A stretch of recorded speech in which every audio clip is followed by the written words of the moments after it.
1 Kings chapter 7.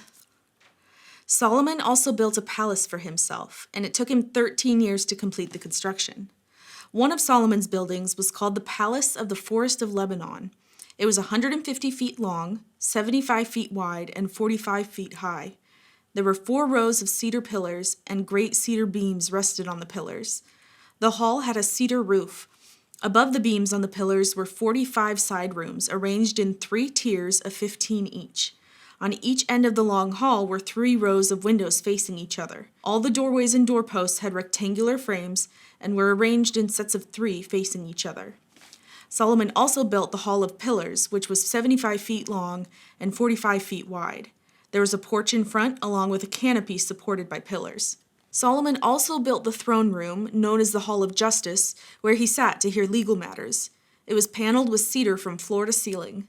Solomon's living quarters surrounded a courtyard behind this hall, and they were constructed the same way. He also built similar living quarters for Pharaoh's daughter, whom he had married. From foundation to eaves, all these buildings were built from huge blocks of high-quality stone, cut with saws and trimmed to exact measure on all sides.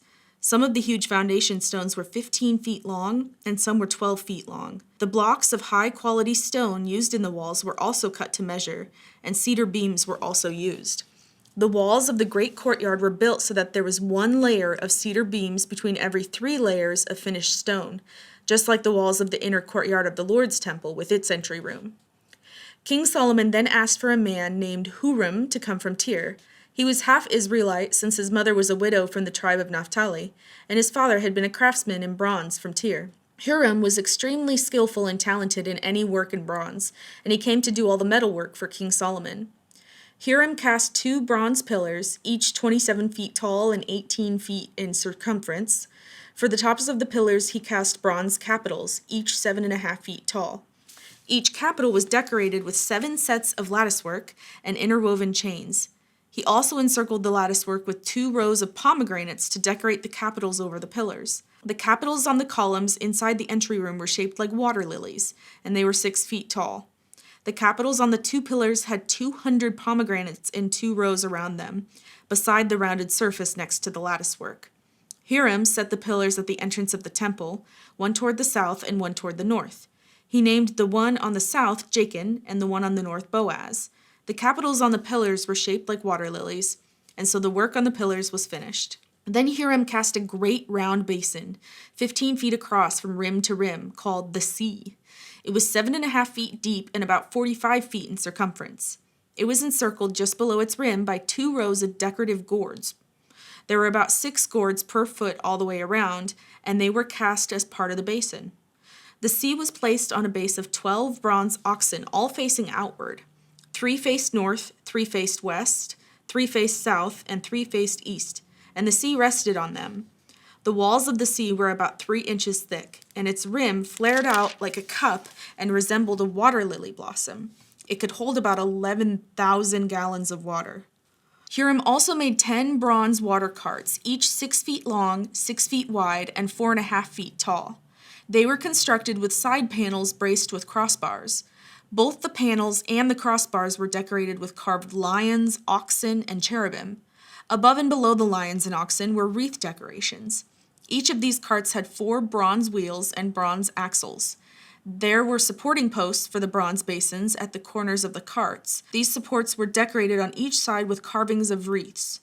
The top of each cart had a rounded frame for the basin. It projected 1.5 feet above the cart's top, like a round pedestal, and its opening was 2.25 feet across. It was decorated on the outside with carvings of wreaths. The panels of the carts were square, not round. Under the panels were 4 wheels that were connected to axles that had been cast as one unit with the cart. The wheels were 2.25 feet in diameter and were similar to chariot wheels. The axles, spokes, rims, and hubs were all cast from molten bronze. There were handles at each of the 4 corners of the cart, and these too were cast as one unit with the cart. Around the top of each cart was a rim 9 inches wide. The corner supports and side panels were cast as one unit with the cart. Carvings of cherubim, lions, and palm trees decorated the panels and corner supports wherever there was room, and there were wreaths all around. All 10 water carts were the same size and were made alike, for each was cast from the same mold. Hiram also made 10 smaller bronze basins, one for each cart. Each basin was 6 feet across and could hold 220 gallons of water. He set 5 water carts on the south side of the temple and 5 on the north side. The great bronze basin called the Sea was placed near the southeast corner of the temple. He also made the necessary wash basins, shovels, and bowls. So at last, Hiram completed everything King Solomon had assigned him to make for the temple of the Lord. The 2 pillars, the 2 bowl-shaped capitals on top of the pillars, the 2 networks of interwoven chains that decorated the capitals, the 400 pomegranates that hung from the chains on the capitals, 2 rows of pomegranates for each of the chain networks that decorated the capitals on top of the pillars, the 10 water carts holding the 10 basins, the sea and the 12 oxen under it, the ash buckets, the shovels, and the bowls. Hiram made all these things of burnished bronze for the temple of the Lord, just as King Solomon had directed. The king had them cast in clay molds in the Jordan Valley, between Succoth and Zarethan. Solomon did not weigh all these things because there were so many. The weight of the bronze could not be measured. Solomon also made all the furnishings of the temple of the Lord: the gold altar, the gold table for the bread of the presence, the lampstands of solid gold, 5 on the south and 5 on the north in front of the most holy place, the flower decorations, lamps, and tongs, all of gold, the small bowls, lamp snuffers, bowls, ladles, and incense burners, all of solid gold, the doors for the entrances to the most holy place and the main room of the temple, with their fronts overlaid with gold. So King Solomon finished all his work on the temple of the Lord. Then he brought all the gifts his father David had dedicated, the silver, the gold, and the various articles, and he stored them in the treasuries of the Lord's temple. Acts 7:30-50. 40 years later, in the desert near Mount Sinai, an angel appeared to Moses in the flame of a burning bush. When Moses saw it, he was amazed at the sight. As he went to take a closer look, the voice of the Lord called out to him, "I am the God of your ancestors, the God of Abraham, Isaac, and Jacob." Moses shook with terror and did not dare to look. Then the Lord said to him, "Take off your sandals, for you are standing on holy ground. I have certainly seen the oppression of my people in Egypt. I have heard their groans and have come down to rescue them. Now go, for I am sending you back to Egypt."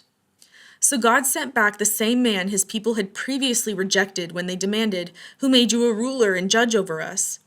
Through the angel who appeared to him in the burning bush, God sent Moses to be their ruler and savior, and by means of many wonders and miraculous signs, he led them out of Egypt, through the Red Sea, and through the wilderness for 40 years. Moses himself told the people of Israel, "God will raise up for you a prophet like me from among your own people." Moses was with our ancestors, the assembly of God's people in the wilderness, when the angel spoke to him at Mount Sinai, and there Moses received life-giving words to pass on to us. But our ancestors refused to listen to Moses. They rejected him and wanted to return to Egypt. They told Aaron, "Make us some gods who can lead us, for we don't know what has become of this Moses who brought us out of Egypt." So they made an idol shaped like a calf, and they sacrificed to it and celebrated over this thing they had made. Then God turned away from them and abandoned them to serve the stars of heaven as their gods. In the book of the prophets it is written, "Was it to me you were bringing sacrifices and offerings during those 40 years in the wilderness, Israel? No, you carried your pagan gods, the shrine of Moloch, the star of your god Rephan, and the images you made to worship them. So I will send you into exile as far away as Babylon." Our ancestors carried the tabernacle with them through the wilderness. It was constructed according to the plan God had shown Moses. Years later, when Joshua led our ancestors in battle against the nations that God drove out of this land, the tabernacle was taken with them into their new territory, and it stayed there until the time of King David. David found favor with God and asked for the privilege of building a permanent temple for the God of Jacob, but it was Solomon who actually built it. However, the Most High doesn't live in temples made by human hands. As the prophet says, "Heaven is my throne, and the earth is my footstool." "Could you build me a temple as good as that?" asked the Lord. "Could you build me such a resting place? Didn't my hands make both heaven and earth?" Psalm 128. How joyful are those who fear the Lord, all who follow his ways. You will enjoy the fruit of your labor. How joyful and prosperous you will be. Your wife will be like a fruitful grapevine flourishing within your home.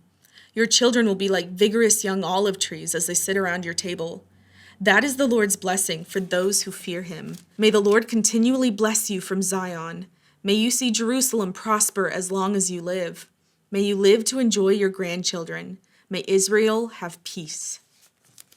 Proverbs 16:31-33. Gray hair is a crown of glory. It is gained by living a godly life. Better to be patient than powerful. Better to have self-control than to conquer a city. We may throw the dice, but the Lord determines how they fall.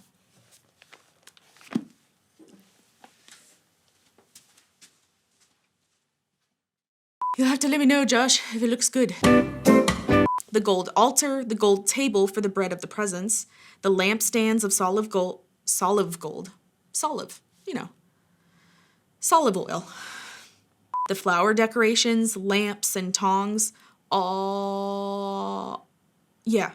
I was like, wait, is that tongues? But that has a U-E at the end, so this is tongs. Okay. 40 years later, in the desert near Mount Sinai, an angel appeared to, I said that weird, Mountain Sinai. Oh,